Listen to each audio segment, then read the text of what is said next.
मैं हूं आपका दोस्त और आपका होस्ट निर्मल तिवारी और फर्स्ट इंडिया न्यूज़ के premium talk show tourism talks में आपका स्वागत करता हूं।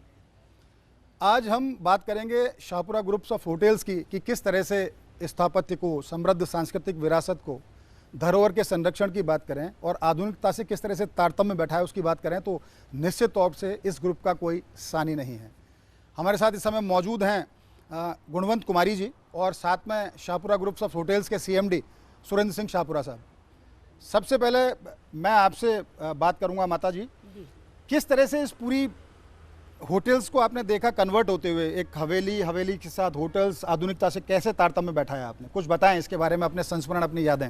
मुझे मेरे इस बच्चे पर बहुत भरोसा था जी कि ये आगे तरक्की करेगा, तो इसको बॉम्बे से मैंने बुला लिया।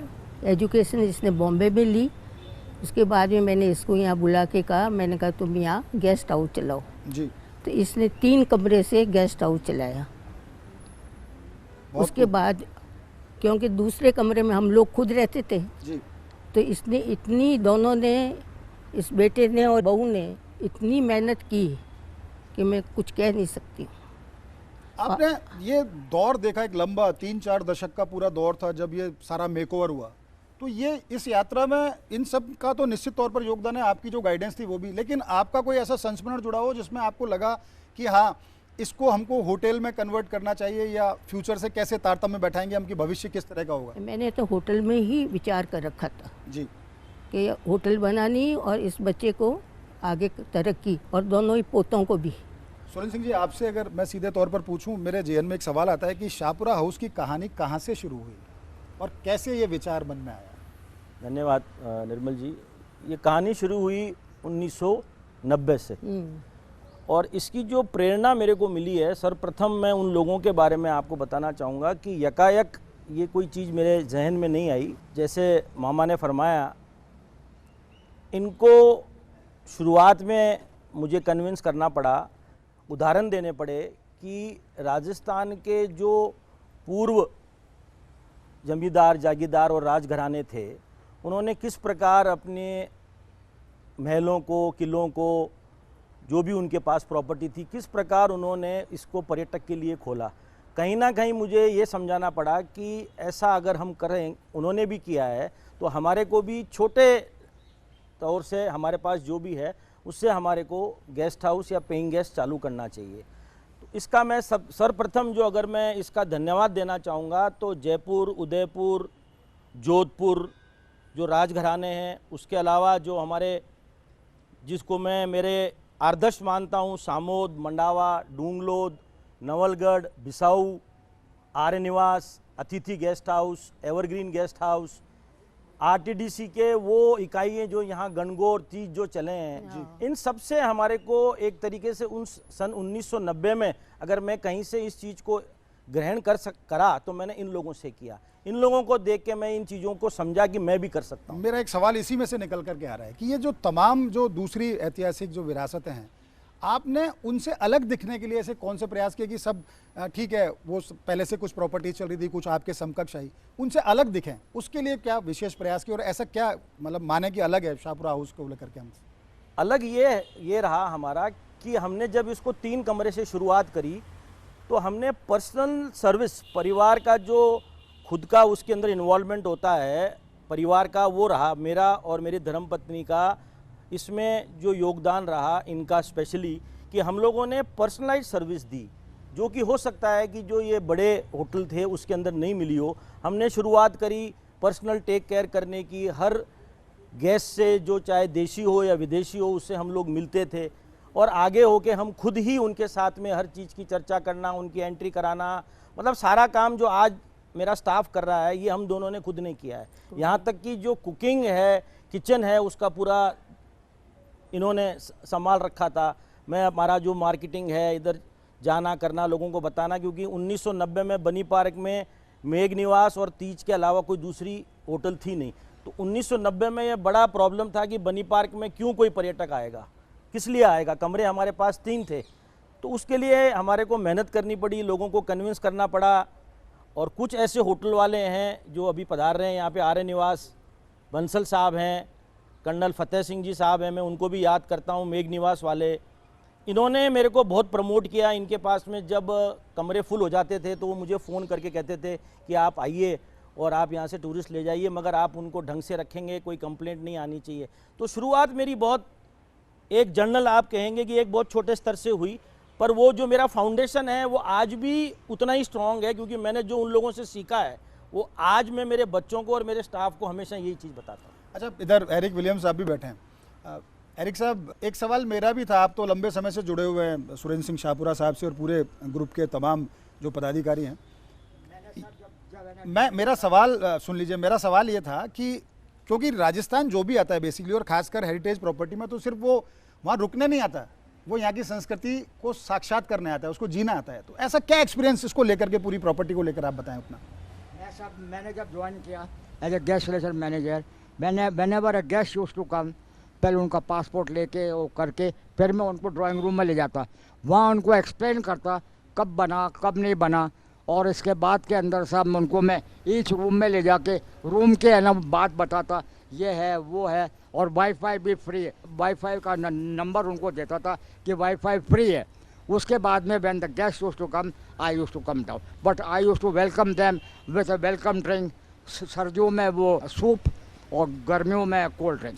अच्छा मां साहब, एक सवाल मेरा आपसे भी है कि कभी ऐसा देखे इस पूरी यात्रा के अंदर कि सुरेंद्र सिंह जी आए हों, कभी विचलित दिखे, परेशान दिखे कि मामा मेरे को है ना थोड़ी सी ये टेंशन हो रही है, कैसे इसको सॉर्ट आउट करूं, कैसे? आपके पास आते थे इस तरह की बातें? नहीं आते, पर टेंशन लेके नहीं आता था। अच्छा, किस तरह की बातें, मतलब आपसे थोड़ा आके शेयर करते सा थे? उदास सा होता था, जो मेरे को लगता था कि ये ज़्यादा परेशान हुआ है, लेकिन कभी मतलब मेरे को इसने ये शिकायत नहीं करी कि मैं तंग आ गया हूँ।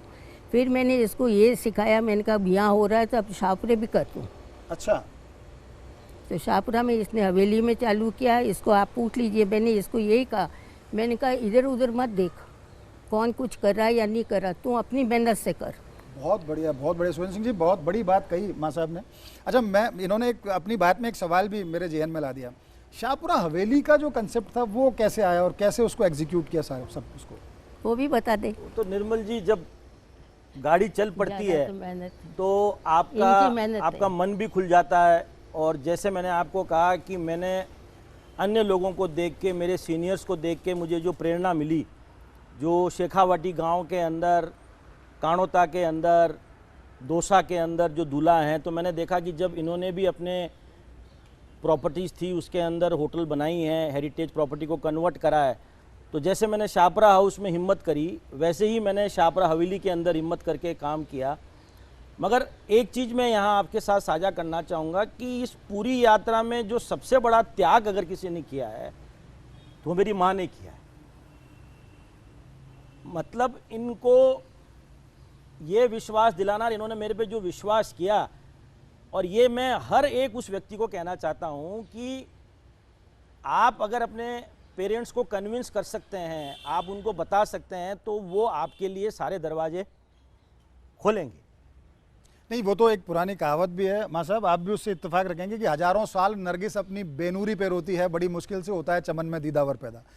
तो चमन के दीदावर जो होते हैं वो कुछ इस तरह के ही होते हैं। लेकिन इस यात्रा में निश्चित तौर पर समस्या भी बहुत आई होंगी, आपको लगा होगा कि कई बार ऐसा भी लगा होगा कि उस प्रॉपर्टी की तरह मेरी प्रॉपर्टी क्यों नहीं है, कैसे मैं इसको आगे ले पाऊंगा, स्टाफ पूरा आएगा, उसको कैसे मेरे को मैनेज करना है। तो इस तरह की चुनौतियां, उनसे कैसे पार पाई आपने? चुनौतियां बहुत आई। इससे ज़्यादा तो मेरे को था जी बताएं। कि इसकी और उन्नति हो, और शाहपुरे में ये इस मुकाम पर चढ़े कि वहाँ की पब्लिक इसको पूछे, और आज इसको पब्लिक पूछती है। निश्चित तौर पर, निश्चित तौर, आपके दिए संस्कार है मां तो साहब, बहुत बड़ी बात है। क्योंकि मैं पॉलिटिक्स में रही हुई हूँ, तो मैंने बहुत गांवों में घूमी हूँ, और मैंने बहुत गांवों में ऐसे लोगों को देखा है जो बेचारों को टाइम पर रोटी नहीं मिलती। अच्छा, मैं अगले सेगमेंट में चूंकि और भी गेस्ट आएंगे, उससे पहले एक सवाल पूछना चाहता हूँ, बहू ढूंढने कश्मीर कैसे पहुंचे, क्या रहा? अरे मेरे इस बहू को तो मैं यहाँ सिर पर बैठा दूँ तो बहुत बड़ी बात है। कश्मीर कैसे आज पहुंचे, वो मेरे थोड़ा दो, बताएं कुछ। मतलब इनकी रिश्तेदारी थी यहाँ, जी इनकी मदर के भुआई आई थे, जी उनसे मेरी दोस्ती थी। जी तो मैंने उनसे ये बात करी, मैंने कहा कोई अच्छी लड़की हो तो मेरी इस बच्चे के लिए। जी। तो उन्होंने इनको बुलाया। इनके फादर तो नहीं, दो अलग अलग तासीर हैं, कहाँ एकदम ठंडा कश्मीर, कहाँ तपता हुआ राजस्थान। ये कॉम्बिनेशन था बड़ा अद्भुत है। तो निश्चित तौर पर आपको बधाई, आपने बहुत अच्छे संस्कार अपने पूरे परिवार को दिए। सुरेंद्र सिंह जी, मैं बात को आगे जारी रखूंगा। वो चुनौतियों के बारे में बताएं। कई बार ऐसा लगा होगा कि पीछे हट जाऊं, ऐसा कभी लगा, या कभी ऐसा लगा कि नहीं, मेरे को डटे रहना है, मेरे को और अच्छी तरह से करना है? देखिए, सही में मैं आपको एक बात मेरे मन की जो मैंने आज तक कभी बोली नहीं, कि अपने मदर को जब मैं शाम को मिल लेता था और मेरे धर्मपत्नी रत्ना जी का जो व्यवहार कुशल मेरे मदर के साथ था, जिस तरीके से ये परिवार को और मेरे व्यवसाय को लेके चल रही थी, तो जितने भी दुख आए वो मैंने सहज सहन किए। इसमें सबसे बड़ा रोल मेरे जीवन में अगर है तो मातृशक्ति का है, एक मेरी माँ और एक मेरी धर्म। बहुत बढ़िया, बहुत बढ़िया, आपने बहुत अच्छी बात की। और हमारे बीच में संजय कौशिक जी भी बैठे हैं, आप राजपूताना टूर से हैं। संजय जी, आप तो लंबे समय से जुड़े हुए सुरेंद्र सिंह जी से, किस तरह का व्यक्तित्व हैं ये?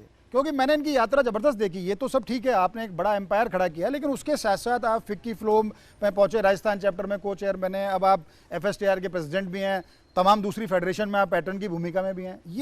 ये सुरेंद्र सिंह शाहपुरा, जो एक जुझारू सा लड़का कभी निकल करके आया था इस इंडस्ट्री के दरवाजे खटखटाने, आज इस लेवल तक पहुंचे, क्या कैसी यात्रा? आपका कोई रोचक सा कोई संस्मरण हो? देखिए, मैं तो ये कह सकता हूँ कि जैसा अभी पूरी बातों में आ रहा है कि इन्होंने अपने जो संस्कार है, जो माता जी ने परिवार से जो संस्कार मिले, उनको संजो के रखा।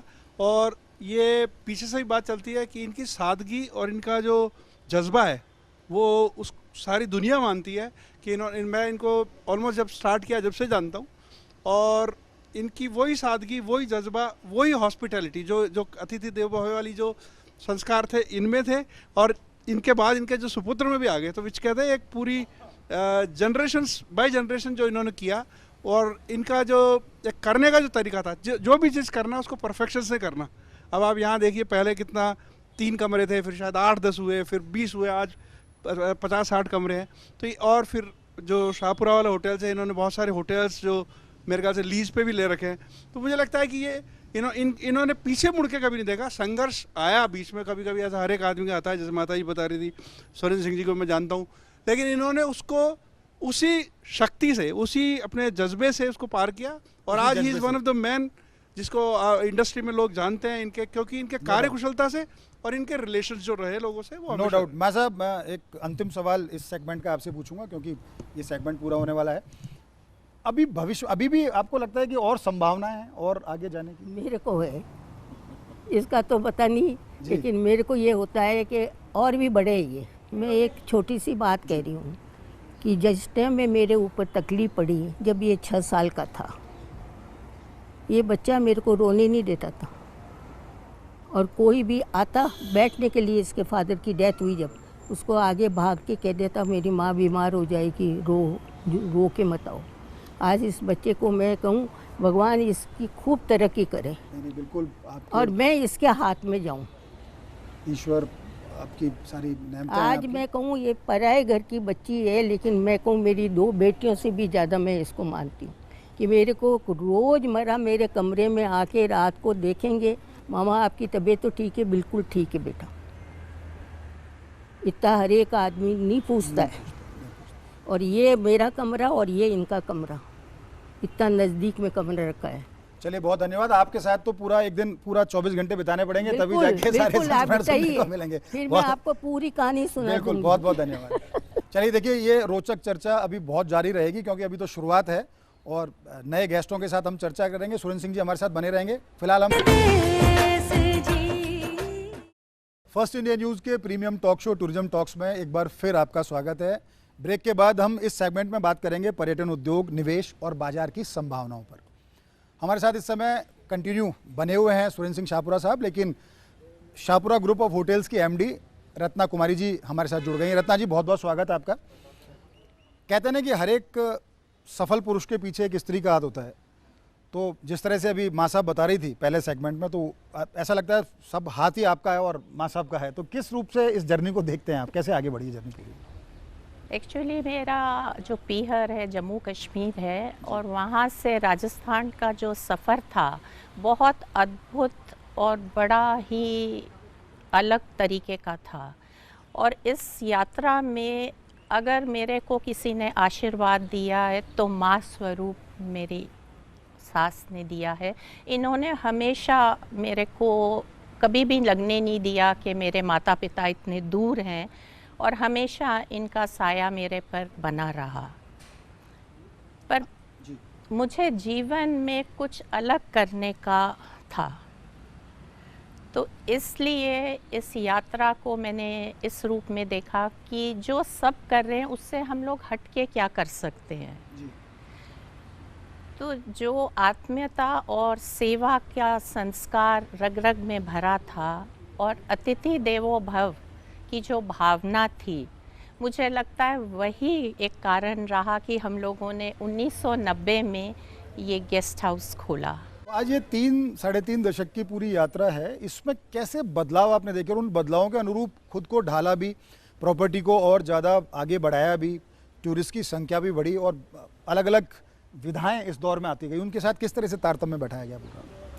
देखिए, हमारे को तो कोई एक्सपीरियंस नहीं था होटल लाइन का, पर जब भी गेस्ट चेकआउट करते थे तो उनके जो फीडबैक थे उनसे हमेशा बात करते थे, खाना कैसा लगा, उनको रूम स्टे कैसा लगा। उनके जो भी कमेंट्स आते थे उससे हम लोग हमेशा अपने आप को सुधारते थे, और जो भी कोई कमी होती थी उसको हम लोग इमीडिएटली रेक्टिफाई करते थे। तो मुझे लगता है गेस्ट ही हमारे गुरु थे जिन्होंने हमारे को यहाँ तक पहुँचाया।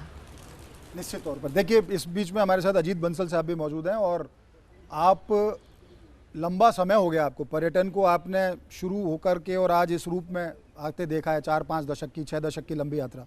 बंसल साहब, शाहपुरा हाउस से जोड़ते हुए इस पूरे परिवर्तन को देखें, और इस प्रॉपर्टी का जैसे बता रहे हैं 3 कमरे से आज 65 कमरे की एक लग्जरी प्रॉपर्टी यहाँ देखने को मिलती है जिसमें हेरिटेज कायम है और लोग उसको साक्षात करने, किस रूप में देखते हैं इसको, क्या कहेंगे आप? शुरू से ही भाई साहब जो थे हमेशा बहुत पर्टिकुलर रहते थे हर चीज़ के ऊपर। कई बार ऐसा होता था कि कोई रूल बनता था सरकार का, हम कहते हैं छोड़ो इसको, क्यों नहीं करें, ये कहते नहीं हम इसके अंदर अप्लाई करेंगे, अपनी परमिशन लेंगे। अपने काम को रिलीजियसली करेक्ट करने का इनको शुरू से ही था। अब जो बात इन्होंने कही अभी भाई जी ने कि हम गेस्ट से सीखते थे, ये तो मेरे दिल की बात कह दी इन्होंने। हमने भी सारा टूरिज़्म और होटलियरिंग जो है गेस्ट से ही सीखी है। उससे उसको क्या चीज़ चाहिए थी, क्या चीज़ उसको बिल्कुल, अतिथि आता है, अपनी डिमांड्स रखता है, उससे बहुत सारी चीज़ें सीखने को मिलती हैं। वही तो ही इज़ आवर बेस्ट गुरु। सुरेंद्र सिंह जी, इस बीच में मेरा एक सवाल ये भी था कि हेरिटेज होटल केवल एक व्यवसाय नहीं है, सांस्कृतिक धरोहर के संरक्षण का भी एक तरीका हो सकता है। उस रूप में किस तरह से देखते हैं आप, क्योंकि इसको मेंटेन रखना है, इसके हेरिटेज स्वरूप को, क्योंकि आज तो अत्याधुनिक सुख सुविधाओं के दौर में जब आते हैं, हालांकि कोविड के बाद स्थितियां बदली हैं, कोविड के बाद लोग नेचर टूरिज्म की तरफ गए, और आप भी निश्चित तौर पर आपने भी उस नेचर टूरिज्म के अपने आगे बढ़ाया। गंधर्वा की हम बात करें, हम शाहपुरा हवेली की बात करें, वो भी चूंकि आसपास पूरा नेचर का जो सिनेरियो, ये इस बदलते स्वरूप के साथ किस तरह से आगे बढ़ाए कि धरोहर को भी किसी तरह का नुकसान ना हो और चीज़ें आगे बढ़ती रहें उस तरह से? देखिए, हेरिटेज टूरिज़्म की जो आप बात कर रहे हैं वो तो एक बिल्ट हेरिटेज राजस्थान के अंदर एज अ मॉन्यूमेंट सबके सामने है। वो तो बहुत साल पहले ही बन चुके थे, कई वर्ष पहले। और जो हेरिटेज होटल्स बनी हैं, उन्होंने अपने होटल के अंदर जो हेरिटेज कैरेक्टर है, जो उसका ऑर्नामेंटल और कॉस्मेटिक वर्क है, उसको बरकरार रखते हुए जितना उसके अंदर वो अपने इच्छा अनुसार व्यवसाय के हिसाब से जितने कमरे निकाल सके वो उन्होंने निकाले। और जब हम हेरिटेज का और अन्य दूसरे जो हमारे होटल हैं उनको कंपेयर करें तो इसमें कोई कंपैरिजन नहीं है। कारण है कि जो टूरिस्ट आ रहा है वो हेरिटेज को प्रिफर राजस्थान में इसलिए करेगा कि Rajasthan is known for heritage, धरोहर, कल्चर, आर्ट, तो वो उसको कहीं ना कहीं हमारी इन पुरानी प्रॉपर्टियों में देखने को मिल जाता है, तो उसको ऐसा लगता है कि उसका यहाँ आना साकार हुआ। अच्छा, एक सवाल इस बीच में ये भी है कि जैसे जयपुर कोई टूरिस्ट पहली बार आ रहा है तो पहली बार तो शाहपुरा हाउस क्यों आए, और अगर यहाँ आता है तो आप उसको ऐसी कौन सी विशिष्ट एक अनुभव करा रहे हैं जिसको लेकर के वो अपने जीवन में सुनहरी यादें भी लेके जाए, अपने वतन जाए तो, या अपने राज्य जाए, अपने गांव जाए, अपने देश जाए, तो वो बताए कि हाँ आपको शाहपुरा हाउस जाना चाहिए?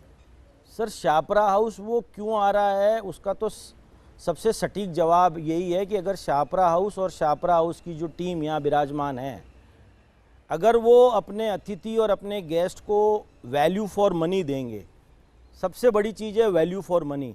आप अगर उसको वैल्यू फॉर मनी दे रहे हैं तो शाहपुरा हाउस नहीं, कोई भी आदमी अगर इस व्यवसाय के अंदर जाता है, पर्यटन के अंदर जाता है, अगर वो अपनी सर्विसेज को पैसे के साथ में वैल्यू करता है और उससे अधिक उसको देता है, तो शाहपुरा हाउस क्या कोई भी अगर यहाँ पर्यटन इकाई राजस्थान में खुलती है उसमें पर्यटक आएगा। पर्यटक आने से पहले जैसे हम भी जब ट्रैवल करते हैं तो होटल के बारे में उसके रिव्यूज़ देखते हैं। आज आप ट्रिप एडवाइज़र पे देखते हो, उस ज़माने में गाइड बुक्स आया करती थी, लोनली प्लैनेट, गिद्धरूतराट, कई ऐसी किताबें आती थी जो कि राइटर उस ज़माने में आके हमारी प्रॉपर्टी में रहता था, हमें पता भी नहीं पड़ता था कि वो कौन व्यक्ति है और वो क्या देख रहा है। वो गेस्टों से बात करता था, रेस्टोरेंट में बैठा है, पूल साइड बैठा है, ऐसे वो हर होटल में जाता था। तो वो एक सर्वे हुआ करता था और वो सटीक सर्वे हुआ करता था। आज के टेक्नोलॉजी के हिसाब से नहीं था, वो आदमी स्वयं आके देखता था और रिपोर्ट बनाता था, और फिर वो किताब जब साल 2 साल बाद छपती थी तो पता पड़ता था कि आप उस किताब में हैं या उस किताब में नहीं हैं। तो आपकी services, value for money, honesty. और मैं आपको एक चीज़ कहना चाहूँगा कि पर्यटन जो सर्विस है, जो उद्योग है, ये दिमाग से ज़्यादा दिल से देखा गया है। अरे वाह, बहुत बढ़िया बात की आपने, दिमाग से ज़्यादा दिल से, क्योंकि जितना दिमाग काम करने को कहेगा और दिल उसको निभाएगा उतनी ही तरक्की निश्चित है। रत्ना कुमार जी, एक सवाल मेरा ये भी था, आप कितना समय दे पाती हैं इस पूरे, क्योंकि अब तो शाहपुरा हाउस, शाहपुरा हवेली, गंधर्वा की बात करें, अबानीरी की हमारी यूनिट की बात करें, तमाम आगे आप भविष्य में और विस्तार करने जा रहे हैं, उनको किस रूप में आप देखते हैं और कितना समय दे पाते हैं आप?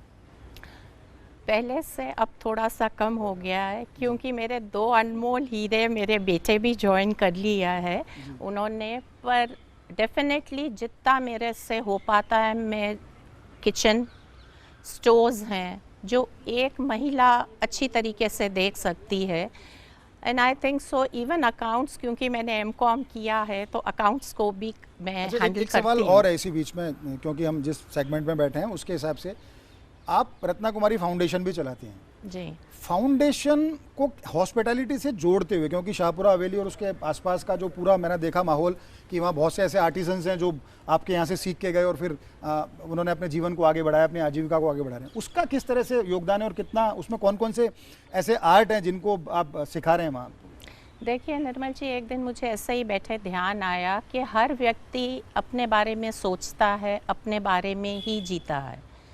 क्यों ने पिछड़े वर्ग और जितनी भी हमारी पिछड़ी महिलाएं हैं, ज़रूरतमंद लोग हैं, उनके लिए कुछ किया जाए। इसी सोच को लेके मैंने मेरा ट्रस्ट खोला पिछले 12 साल से, और आप देखें कि वहाँ पे खूब सारी महिलाएं जिनमें हुनर हर व्यक्ति में होता है। हमें क्या करना था, हुनर से रोज़गार का सफ़र ले जाना था, तो उनकी मैंने स्किल डेवलपमेंट करी। जैसे पटवा जाति होती है, वो माला पो जानती है, तो उनको मैंने यहाँ से यूनिवर्सिटी पास आउट स्टूडेंट्स ले गई, जिन्होंने उनको ट्राइबल ज्वेलरी बनाना सिखाया। आप नहीं माने, आज वो ही महिलाएं ट्राइबल ज्वेलरी बनाती हैं जो पूरे विदेश तक जाती हैं उनकी। अब जैसे अनयूज साड़ीज़ हैं या ड्रेस मटेरियल है, हम लोग नहीं पहनते हैं, तो आप देखें कि उससे वो रग्स है, योगा मैट्स हैं, ये सब बनाती हैं, जिसको फॉरेन टूरिस्ट बहुत लाइक करता है। बहुत खूब। देखिए कितनी खास बात है कि आप एक व्यवसाय में आते हैं पैसा कमाने के लिए, कमाते हैं, उससे अर्जित करते हैं, लेकिन जब लौटाने का वक्त आता है तो बहुत ऐसी डिग्निटरीज होती हैं जो लौटाने में पीछे हट जाती हैं। लेकिन ये शाहपुरा परिवार, इसने लौटाया बहुत। आपने फाउंडेशन खोला, फाउंडेशन के जरिए आप आर्टिसंस को ट्रेनिंग दे रहे हैं, फिर वो अपनी आजीविका कमा रहे हैं। आप फिक्की से जुड़े हुए हैं, आप FSTR जो सबसे बड़ा संगठन है राजस्थान का, अगर हम होटल्स की बात करें, उससे जुड़े हुए हैं। तो आप समाज को दे रहे हैं, राष्ट्र को दे रहे हैं, राज्य को दे रहे हैं। हमारे साथ आप लोगों से जुड़े हुए बीच में वीरेंद्र सिंह जी भी मौजूद हैं। वीरेंद्र सिंह जी से मैं बात करना चाहूँगा। वीरेंद्र जी, आपका तो सफ़र इनके साथ काफ़ी लंबा रहा है, किस तरह का एक्सपीरियंस रहा है आपका? 20 ईयर्स हो गए मेरे को। सन 2000 से मैंने यहाँ ज्वाइनिंग करी है। ग्रेजुएशन करके सीधा इसी होटल में मेरी स्टार्टिंग हुई है और NBC से हुआ है। अच्छा। अभी मैं उसके बाद में मैंने 2019 में अपना खुद का बिजनेस स्टार्ट कर लिया। यहाँ से आपने सीखा, अनुभव लिया और यहाँ फिर से अपना सीखा, अनुभव लिया, भाई कैसे तो होटल सर्विस लाइन में कैसे काम करना है, कैसे गेस्ट को अपना करना है। बॉस का पूरा आशीर्वाद था मेरे ऊपर कि बेटे, मेरे को तो इंग्लिश बोलना तक नहीं आता था, फिर भी मैंने धीरे धीरे। सुरेंद्र जी, इस बीच में एक सवाल, आपने कितने वीरेंद्र सिंह तैयार किए, एक बार बताइए ना। बिल्कुल, मेरे हिसाब से 10-12 तो टूरिज़्म ट्रेड में ही है। वीरेंद्र रेस्टोरेंट चला रहा है, 2 रेस्टोरेंट चला रहा है, 1 होटल चला रहा है, वीरेंद्र है वो राजपूत सभा भवन के सामने एक बहुत अच्छा टेक अवे चला रहा है। 4-5 लड़के हैं जिन्होंने होटलें लीज पे ले रखी है। कुछ ऐसे हैं जो आज ट्रैवल एजेंसी के अंदर जो मेरे यहाँ रिजर्वेशन पे थे, बैक ऑफिस में थे, वो सीता कोनी के अंदर एम्प्लॉयड हैं। तो मैं तो हमेशा इन लोगों को एक ही चीज़ कहता हूँ कि काम ईमानदारी से करो और काम के अंदर किसी प्रकार की कोई एक्सक्यूज़ नहीं होनी चाहिए। आप लोगों की हमारे राजस्थान में कुछ सोशल एक्टिविटी ज़्यादा होती है, तो मैं इन लोगों को डांटता रहता हूँ कि छुट्टियाँ कम लो, काम पे ज़्यादा ध्यान दो, क्योंकि अगर काम करोगे तो तुम्हारी पहचान होगी। निश्चित। जिसने मेरी ये बात पकड़ी है वो आज कहीं ना कहीं अच्छे इस पे है। अच्छा रत्ना जी, एक सवाल मेरा ये भी था, अब जैसे राजस्थान की हम बात करते हैं तो जेएन में सीधा आता है, बिल्कुल एकदम गर्म होगा, हॉट, बिल्कुल डेजर्ट और ये सब। आप तो कश्मीर से हैं जी, तो वो उस कश्मीरियत को कैसे इसमें आपने ढाला पूरे राजस्थान आकर के, और परिवार में भी, हॉस्पिटैलिटी में भी, इस पूरे व्यवसाय में बात करें, और अब आपके फाउंडेशन या आप जिन भी गतिविधियों में आप हैं अभी? इसका पूरा श्रेय मैं मेरे हस्बैंड को देना चाहती हूँ, क्योंकि अगर वो मेरे को इतना एक्सपोजर नहीं देते तो शायद जहाँ मैं आज हूँ वहाँ नहीं पहुँच सकती, क्योंकि इन्होंने हर टाइम मेरे को सपोर्ट किया। इनफैक्ट ऐसे कई बार एक्सपीरियंसेस हुए हैं कि ये तो दिल्ली चले जाते थे, कोई ना कोई मार्ट होता था या कोई ना कोई कन्वेंशंस होते थे, अकेले मैं ट्रैवल एजेंट्स को हैंडल करती थी और सबको। तो मुझे लगता है जब तक हस्बैंड अपनी वाइफ पे ट्रस्ट नहीं करे तो वाइफ का हुनर भी निखर के नहीं आता है। तो मैं आज आपके फर्स्ट इंडिया के माध्यम से ये ज़रूर कहना चाहूँगी कि मैं ईश्वर से प्रार्थना करती हूँ कि हर जन्म में मुझे यही पति के रूप में मिले। बहुत बढ़िया, बहुत बढ़िया, बहुत शुभकामनाएं आपको। अच्छा, एक सवाल दोनों से है मेरा, संक्षिप्त में जवाब चाहूँगा दोनों से ही। सुरेंद्र सिंह जी, मेरा सवाल ये था कि आप भी चूँकि राजस्थान का जो रजवाड़ा है वो अलग किस्म का, अलग तेवर, अलग सोच, अलग विचार, अलग तौर तरीके, कश्मीर का रत्ना जी बहुत अलग था, तो दोनों को परस्पर मिला करके उससे एक नया, एक ऐसा फ्लेवर देना, एक ऐसा सुकून जो पर्यटक आपके पास आए, आपकी यूनिट्स में आए, उसको भी मिले, राजस्थान को और कश्मीर को भी वो बात वहाँ तक भी पहुँचे, इस तरह के भी कोई प्रयास हुए? कोई इस तरह के? नहीं, ऐसा प्रयास नहीं, मगर क्योंकि ये एक ऐसे स्टेट से आ रहे थे कि यहाँ आने के बाद में इन्होंने जो ये एक राजस्थान के अंदर पहले से हमारा विवाह, उससे पहले से ये हेरिटेज होटल्स और हेरिटेज प्रॉपर्टीज़ के बारे में जानते थे, और जब हमने इसकी शुरुआत करी तो इनका एक्साइटमेंट और इंटरेस्ट बहुत अच्छा था। वो एक सबसे बड़ी मेरे को मदद रही कि जब मैंने इनसे इन चीज़ की डिस्कस किया कि अपन 3 कमरे से चालू कर दें, तो फर्स्ट फेज़ पे अगर आपको आपकी धर्मपत्नी कहे कि नहीं ये तो नहीं कर सकती और मेरे से नहीं होगा और ये क्या चीज़ है, ये तो मैंने कभी किया नहीं है, तो वो एक मैं समझता हूँ कि जिस घर से ये आए थे तो या इनमें संस्कार थे या इनकी जो एजुकेशन थी कि immediately she agreed to my proposal कि भाई अपन इसको इस तरीके से स्टार्ट करें। और एजुकेशन थी, अच्छा खाना बनाते थे, कश्मीरी जितने भी व्यंजन हैं तो बड़ा अच्छा इनका वो था, तो वो हमने स्पेशल डिशेस ऐड कर रखे थे और वो ये टेस्टफुली बनाते थे। महिला तो वैसे भी जन्मजात अकाउंटेंट होती है और आप तो हैं जी, तो ये इसका किस तरह का, मतलब कुछ कोई एक्सपीरियंस ऐसा कोई खास कि अकाउंट्स तो ठीक है मैं संभालूंगी या मैं देखूंगी, या हम आगे जब हमारे इसका विस्तार करें, हमारे पूरे साम्राज्य कहूँगा मैं इसको, तो उसमें किस तरह का चीज़ें होनी चाहिए? सर एक ऐसा इन्होंने एक हमारे इस पे रूल बना रखा है कि जो भी पैसा आए, कैश पैसा आए, जो पेमेंट बैंक में आता है वो तो ठीक है, उसका OTP मैं देता हूँ, मगर जो कैश आता है वो कहता है कि वो स्त्री के पास देखो आप मेरे को दो, वो बढ़ेगा, तो वो अभी भी ट्रीटमेंट वैसे ही चल रहा है। जी, आप कुछ कहेंगे इस पे? ये सत्य है। मुझे लगता है अगर लक्ष्मी के पास लक्ष्मी आती है, मुझे लगता है सब इसको अग्री करेंगे। इतने बड़े बड़े सब यहाँ पे विराजे हुए हैं, आर्या निवास के ओनर, इवन कौशिक साहब है, तो वो मुझे लगता है लक्ष्मी के पास जब लक्ष्मी आती है तो वो डबल ट्रिपल होती है। तो और थोड़ा सा मैं एक चीज़ ऐड करना चाहूँगी कि हमने अपने सफ़र में कभी भी, पहले की बात कर रही हूँ, होटल मैनेजमेंट पास आउट कोई भी नहीं रखे। उसका एक कारण था कि हम लोगों ने रॉ बच्चे लिए। इनफैक्ट एक व्यक्ति था, वो हमारे शाहपुरा की तरफ के ही हैं, वो लेडीज़ टेलर थे, तो उनको मैंने ब्रोकेड बेड कवर्स बनाना सिखाया और आज वो व्यक्ति आप नहीं माने पूरे हमारे होटल्स में टोटल ब्रोकेड बेड कवर्स बनाना और कई बच्चे KST में जैसे UT में है, अलग अलग डिपार्टमेंट्स में हम लोगों ने हमेशा रॉ लिए उनको ट्रेन किया, कच्चे घड़ों को ढाला और एक मजबूत उनको गागर का आपने रूप दिया। बहुत खूब, बहुत शुभकामनाएं। देखिए टूरिज्म टॉक्स के इस दूसरे सेगमेंट में फिलहाल इतना ही।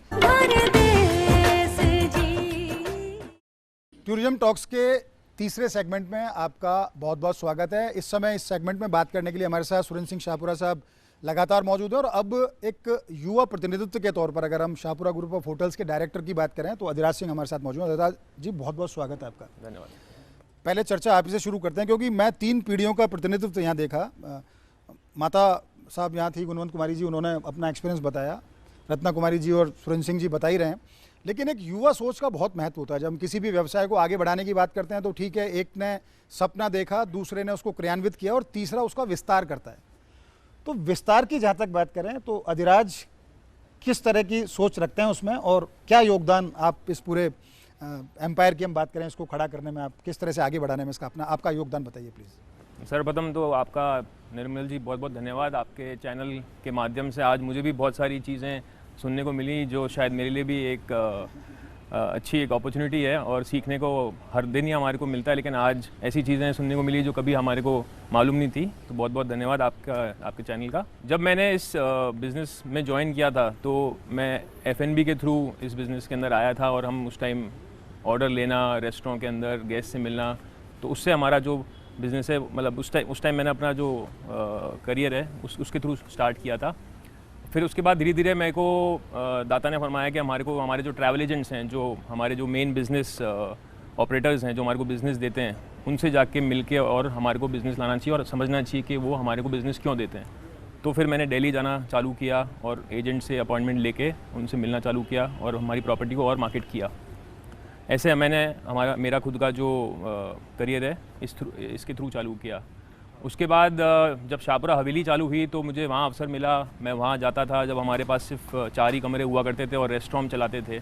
तो वहाँ पे जितने भी जो लंचेस में जो गेस्ट आते थे उनसे मिल के प्रॉपर्टी का शो राउंड करना, उनके साथ जाके बाज़ार घुमाना, उनको बताना कि शाहपुरा क्यों आना चाहिए, क्यों रुकना चाहिए, किस चीज़ के लिए शाहपुरा जाना जाता है। तो ऐसे करके मैंने बहुत सारी चीज़ें वहाँ पे भी सीखी और गेस्ट से इंटरेक्शन हुआ तो एक कॉन्फिडेंस डेवलप होता गया और आगे और इस चीज़ को बढ़ाने की हमारे को प्रेरणा मिलती गई। तो फिर हमने दाता को रिक्वेस्ट की कि हमें वहाँ पे रूम्स और ऐड करने चाहिए क्योंकि सिर्फ रेस्टोरेंट से हमारी जो एक उसकी जो रेवेन्यू है वो इतना नहीं आ सकता है। तो फिर हमने रूम्स उसमें और ऐड करे। तो ऐसे हमारे को सीखने का खूब अवसर प्राप्त किया। उसके बाद 2017 के अंदर हमने मेरे और मेरे जो बड़े ब्रदर हैं दिगराज सिंह जी, उनका ये आइडिया था कि हम इस ब्रांड को थोड़ा बढ़ाएं और हम अन्य जो होटल जो दूसरे ओनर्स जो चलाते हैं उनसे हम रिक्वेस्ट करके उनको एक मॉड्यूल प्रस्तुत करें कि हम उनकी प्रॉपर्टी कुछ समय के लिए लीज मॉड्यूल पे लेना चाहते हैं और उनके सामने हमने ये चीज़ प्रेजेंटेशन करी। तो इस पूरे कहानी के अंदर मेरे दाता का पूरा सहयोग रहा। इन्होंने कहा कि आपको जैसा करना है आप जाइए, आप खुद जाके बात करिए, मैं आगे नहीं आऊँगा, आपको ओनर से खुद से बात करनी पूरे अवसर दिए आपको। जी, एक सवाल इसी से निकल करके ये आता है कि शाहपुरा हाउस, शाहपुरा हवेली, फिर गंधर्वा सरिस्का की बात करें, एक बहुत खूबसूरत सा फार्म भी मैं देखता हूँ शाहपुरा में जहाँ आपने अश्व शक्ति वहाँ देखने को मिलती है, वहाँ गौ माता की सेवा देखने को वहाँ मिलती है, दूसरे जो जीव है उनकी सेवा देखने को मिलती है। आबानेरी तक पहुँचना एक ऐसी विरासत के पास जो अमूर्त है, अबूझ है। ये एक्सपीरियंस, ये पूरा विस्तार की सोच कैसे डेवलप हुई और आगे अब भविष्य में क्या और विस्तार की बात करें तो?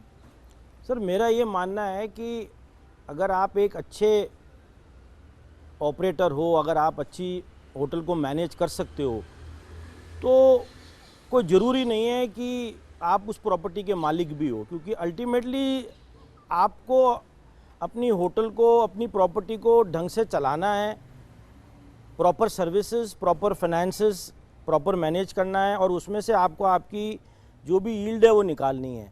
तो अगर आपने अपने खुद की घर की प्रॉपर्टी में जो हमने बना के इन बच्चों को दी है, अगर ये इससे सीख गए हैं तो अब समय ये आ गया है कि इस ब्रांड को ये एक्सपेंड करें। आज इस पर्यटन उद्योग में आप देखेंगे कि बड़ी बड़ी ब्रांड्स हैं तो उसमें कोई ऐसा होगा जो कि ब्रांड वाला अपनी खुद की प्रॉपर्टी ओन करता है, वो ये एक्सपर्ट हैं प्रॉपर्टीज़ को लेने में और चलाने में, एक कॉरपोरेट सेटअप है। आने वाला समय जो मैं इन बच्चों को यही बोलता हूँ कि आपको आपका सेटअप बढ़ाना पड़ेगा, उस सेटअप के हिसाब से आपको ऑपरेट करना पड़ेगा। अगर आपको एक्सपेंड करना है तो ज़रूरी नहीं है कि आप हर जगह अपना ही निवेश करो, प्रॉपर्टी बनाओ। आप उसको ढंग से मैनेज करो, ढंग से ऑपरेट करो। फाइनेंशियली आपको वायबिलिटी मालूम होनी चाहिए कि आपको कौन से डेस्टिनेशन पे प्रॉपर्टी लेनी है, किस मॉड्यूल पे आपको प्रॉपर्टी लेनी है।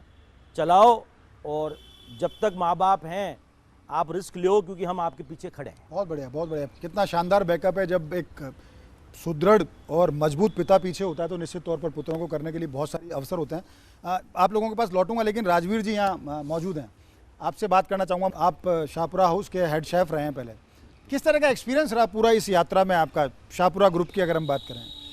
मैं इस इंडस्ट्रीज में लगभग 45 साल से हूँ। मैं फॉरेस्ट की नौकरी छोड़ के आ गया था, लेकिन मेरे को इस चीज़ में इतना इंटरेस्टेड था कि मैंने इसका कोर्स करके, मैनेजमेंट का, होटल मैनेजमेंट का कोर्स करके, लेकिन शेफ की जो मुझे प्रावधान मिली थी, तो मैं रामबाग से, ताज ग्रुप से मैं स्टार्टिंग थी मेरी। तो कई होटलें, रेस्टोरेंट भी चलाए, कई मतलब। तो शाहपुरा हाउस में मैं सन लगभग 1988 के लगभग की बात है, आप राजमाता साहब ने मेरे को आदेश दिया कि आप हमारे को इसी, खाली 4 रूम थे यहाँ स्टार्टिंग में, उन्हीं को हम आगे से आगे प्रोग्रेस करते रहे। इनका मार्गदर्शन और आशीर्वाद, और फिर आपका जो मेरे साथ में रहा, हमने इसको इस प्रकार से रखा कि कोई भी चीज़ को है ना, जब अपने ऐतिहासिक रूप में इसको लेना है। अच्छा राजवीर जी, अपन जैसे फूड की बात करते हैं तो एक बार आता है, जुबान पे आता है, एक रस घुलने लग जाता है। एक वो क्रिस्प बताइए आप, एक मॉडर्न फूड और एक ट्रेडिशनल फूड को किस तरह से कंपेयर करते हो? हमने क्या शाहपुरा हाउस में से आपने क्या ईजाद किया था, ऐसा क्या डिमांडिंग था बहुत ज़्यादा टूरिस्ट में आके कि हमको ये खाना है आपके? हाँ हाँ, बिल्कुल बिल्कुल। क्या है कि जब यहाँ 4 फाउंडर्स के, हम ओनली फॉर फाउंडर्स को यहाँ पे अलाउ करते थे स्टार्टिंग में जी। 4 रूम में 4 कस्टमर ही आते थे, वो भी फाउंडर्स को लेते थे। उनको ये राजस्थानी खाना बहुत पसंद था, तो मैं उनको ज़्यादा प्रोफेशन करता था। तो चलिए सुरेंद्र सिंह जी, एक सवाल मैं आपसे पूछूंगा। आपने ये सब खड़ा किया, एक बहुत बड़ा, एक अच्छा साम्राज्य खड़ा किया, लेकिन जब लौटाने का वक्त आया तो आप भरपूर लौटा भी रहे हैं। फिक्की में आपकी भूमिका एक को चेयरमैन की है, राजस्थान चैप्टर की हम बात करें, FSTR जो सबसे बड़ा संगठन है उसमें प्रेसिडेंट।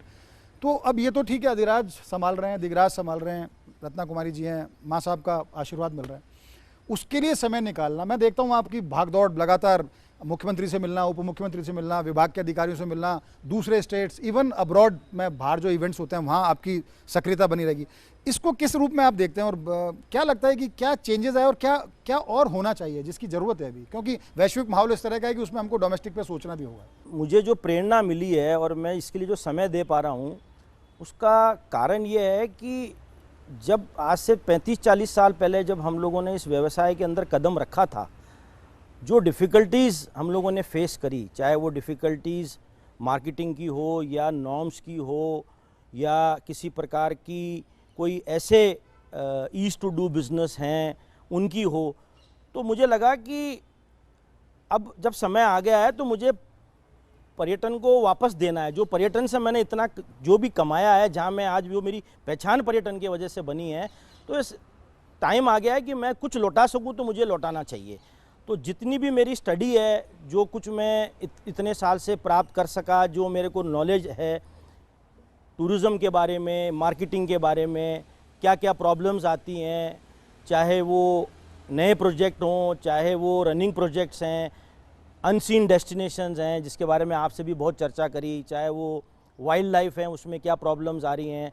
तो जब ये चीज़ें हमने खुद ने स्वयं ने महसूस करी है, तो आने वाले लोगों को, आने वाले जो इसके अंदर स्टेक होल्डर्स हैं, उनके लिए हम ईज़ ऑफ डूइंग बिजनेस, डीरेगुलाइजेशन के तरफ कितना आगे चल सकते हैं।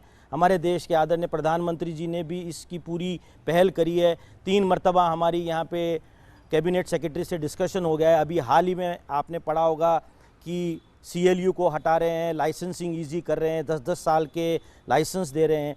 तो केंद्र सरकार और राज्य सरकार दोनों मिलके पर्यटन को एक महत्वपूर्ण उद्योग मानते हैं, और हम जितने भी राजस्थान के स्टेक होल्डर्स हैं, चाहे FSTR हो, फिक्की हो, होटल एंड रेस्टोरेंट HRAR हो, राटो हो, होटल एसोसिएशन ऑफ राजस्थान है, जयपुर होटल एसोसिएशन है, गाइड एसोसिएशन है, हम लोग सब एक जगह एक पेज पे आके ये चाहते हैं कि सरकार से हम वो चीज़ें करवा लें, जिससे कि यहाँ निवेश करने वाले को कम से कम प्रॉब्लम्स हो। अब एक मेरा सवाल और उसका जवाब भी फ्रिक्वेंटली लेना, सोच के नहीं देना है आपको। जी, अगर आपके हाथ में ऐसा हो कि आप राजस्थान टूरिज्म में या टूरिज्म को इंडस्ट्री को लेकर कुछ करना चाहते हैं, तो एक ऐसी कौन सी विधा, एक ऐसा कौन सा कंसेप्ट, एक ऐसा कौन सा विषय हो सकता है जिसको आप शुरू करना चाहेंगे?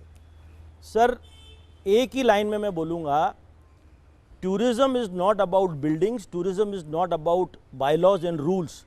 अगर टूरिज्म, पर्यटन, सर्विस इंडस्ट्री कोई भी व्यक्ति 2 कमरे के या 5 फुट की 10 फुट की रोड पे भी चालू करना चाहे, राजस्थान में अगर आपको टूरिज्म पनपाना है तो अगर वो गली गली के अंदर टूरिज्म होना चाहिए, आप पर उसके बायलॉज, आप उसके ऊपर सेगमेंट डाल सकते हैं, उसके आप नॉर्म्स बना सकते हैं। आप विदेश जाएं, यूरोप जाएं, वहाँ पे 5 फुट की 10 फुट की गली के अंदर भी गेस्ट हाउसेज हैं, स्मॉल होटल्स हैं, बुटीक होटल्स हैं। हम क्यों नहीं कर सकते? हमारे जो नियम हैं, हमारे जो बायलॉज हैं, वो इतने तंग क्यों हैं? वो क्यों टूरिज्म के लिए सेपरेट बिल्डिंग बायलॉज क्यों नहीं बनाते हैं? ये मैंने बार बार मेरे हर इसके टॉक शो के अंदर कहा है कि tourism should be considered at a different segment. उसके जो नियम हैं, कायदे हैं, बायलॉज हैं, वो टूरिज्म एक्टिविटी को देखते हुए बनने चाहिए, ना कि एक बहुमंजिला बिल्डिंग को देखते हुए। बहुत बड़ी बात कही आपने कि टूरिज्म पे जितनी आप कसावट करोगे उतना बिखरेगा, जितना आप उसको खुला छोड़ोगे उतना उभरेगा। अधिराज, एक सवाल आपसे पूछना चाहूँगा, यूथ एंगल से बात करें तो नाइट टूरिज्म को लेकर क्या स्कोप है और उसमें आप लोगों की भूमिका किस तरह से आप समझते हैं कि फ्यूचर में आप अपने एम्पायर का अगर आप विस्तार करें तो उसमें क्या भूमिका होगी? वाइल्ड लाइफ को उससे जोड़ें, नाइट लाइफ को उसको जोड़ें, किस रूप में देखते हैं उसको? जी, निश्चित तौर से नाइट टूरिज़्म आज की तारीख में बहुत ही बड़ी भूमिका निभाता है और पिछले कई सालों से राजस्थान में क्योंकि नाइट टूरिज़्म पे पाबंदी लगा दी गई है और इससे पहले भी हमारे टॉक शोज़ हुए हैं और उसमें हमने ये बात पुटअप करी है कि जो नाइट टूरिज़्म है उसको हमारे को बंद नहीं करना चाहिए। उसमें जो हमारे रूल्स हैं वो हम स्ट्रिक्ट करें कि हमारे को कम से कम जो ड्रिंक एंड ड्राइव है उस पर कैसे हम पाबंदी लगा सकते हैं। लेकिन हम अगर नाइट टूरिज़्म ही बंद कर देंगे तो फिर इससे तो हमारा जो टूरिज़्म है वो एक तरीके से ख़त्म हो जाएगा। अगर कोई रेस्टोरेंट या बार 11 बजे ही बंद कर देंगे तो जो टूरिस्ट हमारा एनसीआर से आ रहा है तो वो यहाँ आके फिर वो करेगा ही क्या? बिल्कुल ठीक है। इंटर स्टेट और इंट्रा स्टेट की बात करें तो यूथ बहुत ट्रैवल करता है और यूथ को फोकस करते हो तो नाइट टूरिज्म बहुत ज़्यादा जरूरत है। आपको लगता है कि इस तरह का सरकार के स्तर पर भी होना चाहिए और आप लोग किस भूमिका में उसमें आना चाहते हैं कि हाँ अगर ऐसा होगा तो हम बिल्कुल, हमने हमारी जो एसोसिएशन HRAR उसके माध्यम से भी हमने सरकार को बार बार ये कहा है, उनको अनुरोध किया है कि जो 11 बजे से हम उसको अगर 2 बजे तक कर दें तो वो फिर भी हमारे को एक विंडो मिल जाता है जिससे कि अगर किसी का 12 बजे कोई बर्थडे मनाना चाहता है तो उसके पास भी एक टाइम रहता है कि वो केक कटिंग वाला जो टाइम है वो उसको इंक्लूड कर लें। और 2 बजे तक ऐसा कुछ नहीं है कि क्योंकि आजकल ज़्यादातर जो भी टूरिस्ट बाहर से आता है वो शाम को ही चेक इन करते हैं होटल में ज़्यादातर, तो वो जब बाहर जाते हैं तो लगभग 9 बजे तक वो किसी रेस्टोरेंट में पहुंचते हैं। तो 11 बजे अगर वो कोई भी आउटलेट बंद हो जाता है तो उसका लास्ट ऑर्डर 10:30 बजे तक वो हो जाता है, तो उसको इतना टाइम मिलता ही नहीं है, तो वो कोई जगह एंजॉय नहीं कर पाएगा। और यही अगर 2 बजे तक एक्सटेंड कर दिया जाए तो आई एम श्योर इस चीज़ पे जो राहत मिलेगी और इससे जो मतलब टूरिस्ट को भी एक एक्सटेंशन ऑफ जो टाइम मिलेगा, इससे काफ़ी हमारे को सपोर्ट मिलेगा। हम नहीं चाहते कि पूरी रात खुला रहे, बट इस पर कुछ पाबंदी लेकर के आपने भी काफी मेरा थोड़ा सा इसमें विचार भिन्न है। टूरिज़्म, नाइट टूरिज़्म हो, डे टूरिज़्म हो, वो सब ठीक है, मगर राजस्थान अपने कल्चर के लिए प्रसिद्ध है। कोई भी चीज़ हम ऐसी नहीं करें कि हम हमारे कल्चर से हाथ धो बैठें। मतलब मेरा ये मानना है कि राजस्थान को मैं गोवा नहीं बनाना चाहता, राजस्थान को मैं गुड़गांव नहीं बनाना चाहता। राजस्थान जो है, राजस्थान के जो संस्कार हैं, जो संस्कृति है, उसको उसके पैरामीटर के अंदर, जैसे ये आप बता रहे हैं अधिराज जी, ऐसा ये करना चाहें, अगर एक सेगमेंट है जो चाहता है तो उसके नियम कायदे बने जिससे कि हमारा जो कल्चर है, जिसके लिए हम प्राउड फील करते हैं, वो यथावत रहे। देखिए, बहुत बड़ी बात कही सुरेंद्र सिंह शाहपुरा साहब ने कि हमारा राजस्थान को किस लिए जाना जाता है, उसकी संस्कृति, उसके संस्कार, उसके सामाजिक मूल्यों के लिए। सामाजिक मूल्य बरकरार रहें, संस्कृति बरकरार रहे, हमारी जो एक विधाएं हैं पर्यटन की, उनको वो इस तरह से उनको कोई ना छुए कि वो प्रभावित हों, अप्रभावित रहें। और निश्चित तौर पर राजस्थान तो पायनियर है पर्यटन का, और जिस तरह की हस्तियां इन्होंने युवा मन से अपने विचार रखे, नाइट लाइफ, नाइट टूरिज्म को लेकर विचार रखे। रत्ना कुमारी जी से हमारी बात हुई, उन्होंने बहुत अपने फाउंडेशन के जरिए किस तरह से आर्टिसंस को ट्रेनिंग देना और उनकी आजीविका से उनको जोड़ना, हुनर से रोजगार, निश्चित तौर पर बड़ा योगदान था। गुणवंत कुमारी जी से हमारी बात हुई, उन्होंने कैसे एक कच्चे घड़े के तौर पर अपने बेटे को इस इंडस्ट्री में आगे बढ़ने के लिए पूरे चांस दिए, पूरी छूट दी, आप आगे बढ़ो, मैं आपके साथ खड़ी हूँ। तो निश्चित तौर पर एक सशक्त माई ऐसा कर सकती है। मैंने स्टार्टिंग यहाँ पे एक एसटीडी फिशियो से किया था, शाहपुरा हाउस से, और 65 रूम्स कंप्लीट होने पे मैं यहाँ से गया हूँ। आज जो भी अचीवमेंट है वो मैडम और बॉस की वजह से मैंने मेरे मदर फादर के बाद में अगर कुछ किसी सीखा है तो सुरेंद्र सिंह छापरा और रत्ना कुमारी जी सीखा है। मैं प्रॉपर्टी का काम कर रहा हूँ, अभी होटल रनिंग में ला रहा हूँ। मैं 94 में जयपुर आया था, मेरे पास रहने तक की जगह नहीं थी। साहब के पास आया, आज साहब की मेहरबानी से सब कुछ है। मैं धंधा भी है, मकान है घर का, आज जो कुछ भी हूँ सब साहब की मेहरबानी से हूँ।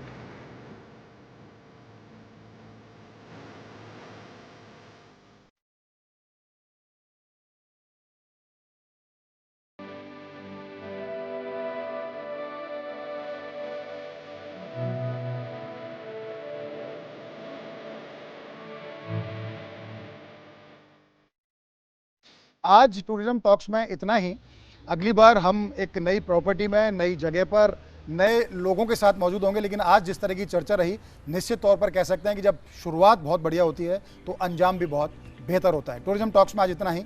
नमस्कार। जय जय राजस्थान, जय जय राजस्थान, जय जय राजस्थान।